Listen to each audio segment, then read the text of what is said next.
Let's talk about tipping.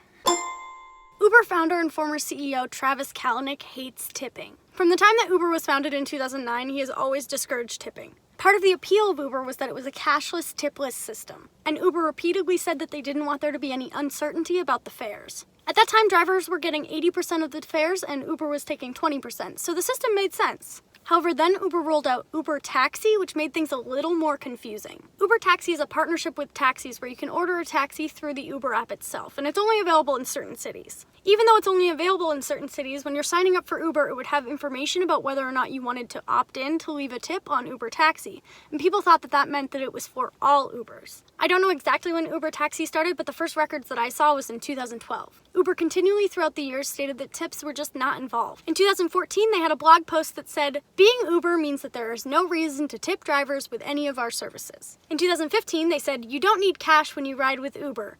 There's no need to tip." Because of the classification of drivers as contractors instead of employees, there have been some lawsuits that have come up throughout the years. In April 2016, there was a settlement reached where Uber could continue to classify drivers as contractors, but they needed to allow for tipping. And the wording on their website needed to change so that it no longer implied that tipping was included. In 2017, Uber was getting a load of bad press. This was because of drivers attacking passengers, passengers attacking drivers, political statements that they were making. It also involved the CEO Kalanick himself, as he got in an argument with a driver, which was recorded on a dash cam, and that video took off, which caused a lot of bad press. There were also a lot of reports of sexual harassment within the organization, and the public began the hashtag #DeleteUber in order to encourage people to switch to Lyft. As a result of all this bad press, in a particularly bad press year, the CEO stepped down. And at that time, Uber began the 180 days of change. The 180 days of change included positive changes for both drivers and passengers, but it was definitely primarily focused on drivers.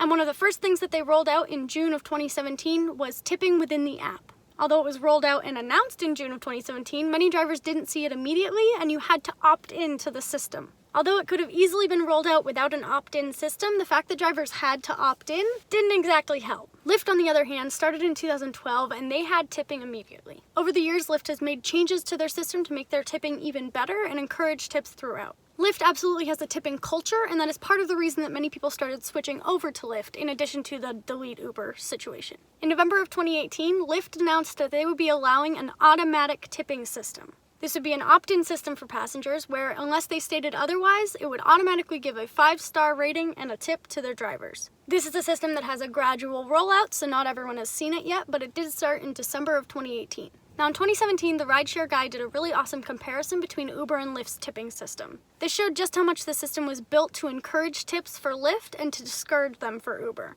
For example, when you go back into Uber after a ride, one of the first things that you see is a request to join their Visa card. Whereas Lyft, it immediately pops up with the rating and the tip. There have also been a lot of times where people say that they simply did not get a tipping option. The difference in the app, as well as the difference in culture, really does impact how many tips people get. I myself have seen that I get tips about 60% of the time for Lyft, whereas for Uber I get tips only 30-ish% of the time. I hope this has helped clarify some things. I personally feel it's very important to know your history. I've put some links in the description to some of the articles that I used in order to research this. As always, feel free to leave questions, and I hope you have a lovely day. Drive safe.